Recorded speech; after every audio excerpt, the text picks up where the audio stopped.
આજકાલ જે રીતે ભયંકર ગરમીઓ વધી ગઈ છે ત્યારે કોઈ પણ વસ્તુ ખાવાની ઈચ્છા નથી થતી, ત્યારે જો તમે આ એક ગ્લાસ બનાવેલું શરબત પીશો ને તો તમને અંદરથી ખૂબ જ સારી ઠંડક મળશે, પેટની ગરમી દૂર થશે અને તમને જમ્યા વગર પણ ડબલ શક્તિ રહેશે અને જમવાની પણ જરૂર નહીં પડે. અને એકવાર બનાવી લાંબા સમય સુધી સ્ટોર પણ કરી શકો છો અને એક સ્પેશિયલ મસાલા સાથે તૈયાર કરીશું તો ખૂબ જ સ્વાદિષ્ટ પણ બનશે. તો ચલો આવું ખૂબ જ ટેસ્ટી અને હેલ્ધી ડ્રિંક બનાવવાની રેસીપી શરૂ કરીએ. તો જેમના માટે અડધા કપ જેટલું આપણે જીરું એક કડાઈમાં લેશું. જીરું છે તે કુદરતી રીતે જ પેટને ઠંડક આપે છે અને તેના જેટલા વખાણ કરીએ તેટલા ઓછા. પેટની ચરબીને ઓગાળવામાં પણ તે કમાલનું કામ કરે છે. હવે 1 ચમચી જેટલા તીખા ઉમેરીશું અને બંનેને એકદમ ધીમા ગેસની ફ્લેમ પર થોડા લાઇટ કલર પર આવે ત્યાં સુધી શેકવાના છે.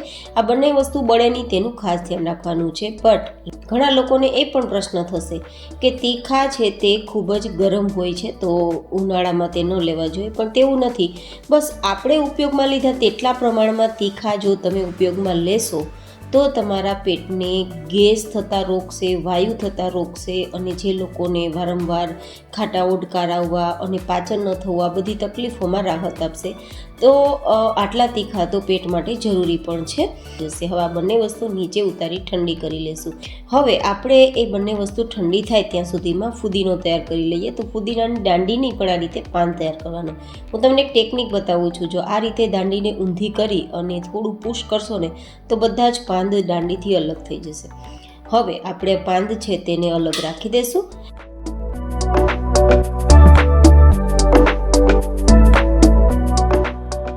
હવે આપણે આ જીરું અને મરી બંને ઠંડા થઈ ગયા છે તો મિક્સરમાં લઈ લેશું અને તેનો પાવડર તૈયાર કરી લેશું. હવે આપણે એક વધુ સામગ્રી ઉમેરીશું અને તે છે સૌંઠનો ટુકડો.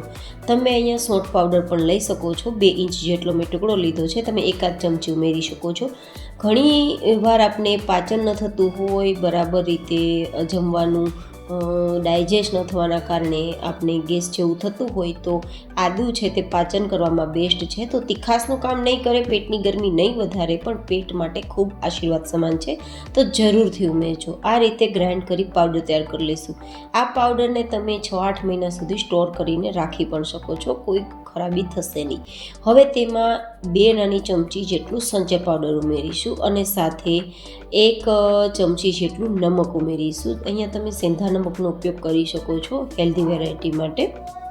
અને આ રીતે મિક્સ કરી દેશું તો આપણો એક સ્પેશિયલ મસાલો તૈયાર થઈ ગયો છે. આટલો બધો મસાલો આપણે ઉપયોગમાં નથી લેવાનો, પણ આ મસાલો તમે સ્ટોર કરીને રાખી શકો છો. કોઈ પણ સોડા બનાવતી વખતે પણ ઉપયોગમાં લઈ શકો છો.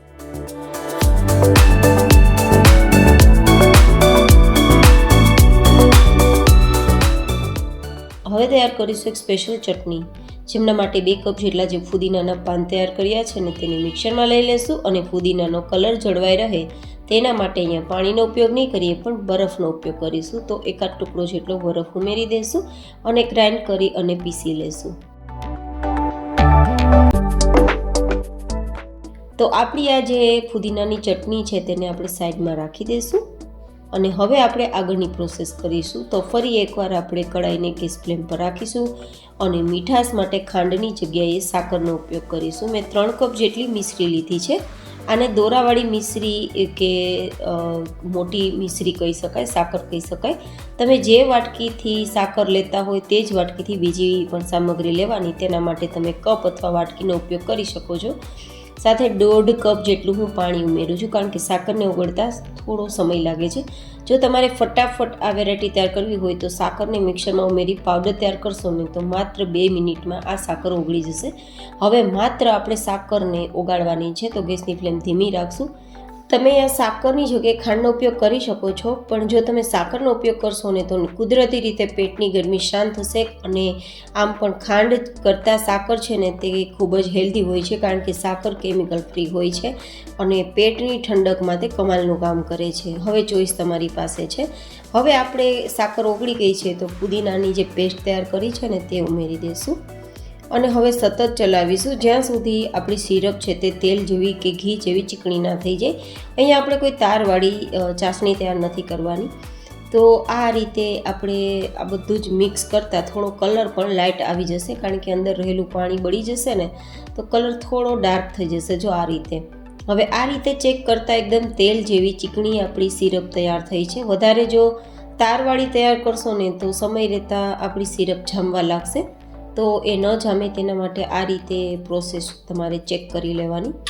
હવે તે થઈ ગઈ છે તો નીચે ઉતારીને પછી આપણે જે મસાલો તૈયાર કર્યો છે ને તેમાંથી માત્ર 2 ચમચી ઉમેરીશું અને મિક્સ કરીશું. બાકીનો મસાલો સ્ટોર કરીને રાખી દઈશું.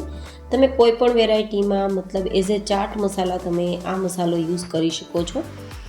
આ રીતે આપણે મિક્સ કરી દઈશું અને પછી તેને એકવાર ગાળી લેશું, જેથી કોઈ લમ્સ હોય તો નીકળી જાય મસાલાના કારણે.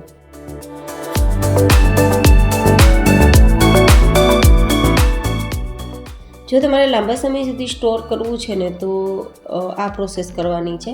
પણ જો તમારે માત્ર ઇન્સ્ટન્ટ તૈયાર કરવું છે તો બસ તમારે સાકરનો પાવડર તૈયાર કરવાનો, ફુદીનાનો ચટણી મિક્સ કરવાની અને ધેન આ ડ્રિંક તમારું તૈયાર થઈ જશે. હવે આ રીતે આ બધું જ સરસ ઠંડુ થઈ ગયું છે તો હવે આપણે તેમાં એનર્જેટિક એક સામગ્રી ઉમેરીશું અને તે છે લીંબુનો રસ 1 કપ જેટલો. મતલબ જે કટોરીથી કે જે વાટકીથી કે જે કપથી તમે સાકર લીધી હોય ને તેનો 1 ભાગનો લીંબુનો રસ લેવાનો છે.